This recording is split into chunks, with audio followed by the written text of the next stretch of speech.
Guys, ഇന്നൊരു കപ്പ ബിരിയാണിയുടെ റെസിപ്പി ആയിട്ടാണ് ഞാൻ വന്നേക്കുന്നത്. അതിന് ആദ്യമായിട്ട് നമുക്ക് ബീഫ് വേവിച്ചെടുക്കണം. അതിനായിട്ട് ഞാൻ ഇവിടെ കുക്കറിൽ 2 ടേബിൾ സ്പൂൺ എണ്ണ ചൂടാക്കാൻ വെച്ചിട്ടുണ്ട്.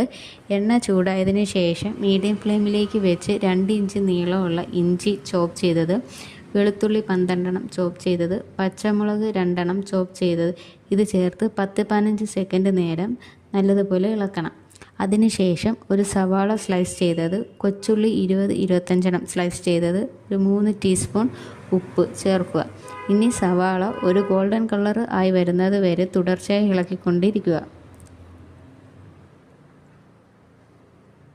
ഇതുപോലെ ഗോൾഡൻ കളർ ആയതിനു ശേഷം മല്ലിപ്പൊടി 3 ടേബിൾ സ്പൂൺ, മുളക് പൊടി 1 ടേബിൾ സ്പൂൺ, മഞ്ഞൾപ്പൊടി 1/2 ടീസ്പൂൺ, ഗരം മസാല 2/2 ടീസ്പൂൺ ചേർത്ത് 10-15 സെക്കൻഡ് നേരം നല്ലതുപോലെ ഇളക്കണം.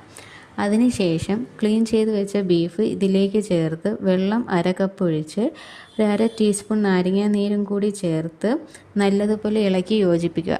അതിനുശേഷം കുക്കർ അടച്ച് വെച്ച് ഒരു 5 വിസിൽ കേൾക്കുന്നത് വരെ ബീഫ് നല്ലതുപോലെ വേവിച്ചെടുക്കുക.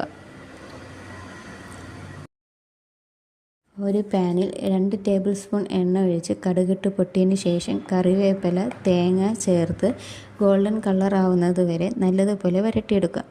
അതിനുശേഷം നമുക്കിനി ബീഫ് ആയിട്ട് മിക്സ് ചെയ്തെടുക്കണം.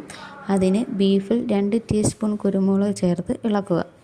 തിളയ്ക്കാൻ തുടങ്ങുമ്പോൾ വേവിച്ച് വെച്ച കപ്പ, വറുത്ത് വെച്ച തേങ്ങ ഇതിൻ്റെ മുകളിൽ ഇട്ട് ഒരു 2 മിനിറ്റ് നേരം നല്ലതുപോലെ അടച്ചു വെച്ച് വേവിക്കണം. അതിനുശേഷം നമുക്ക് തുറന്ന് നല്ലതുപോലെ മിക്സ് ചെയ്ത് എടുക്കാം.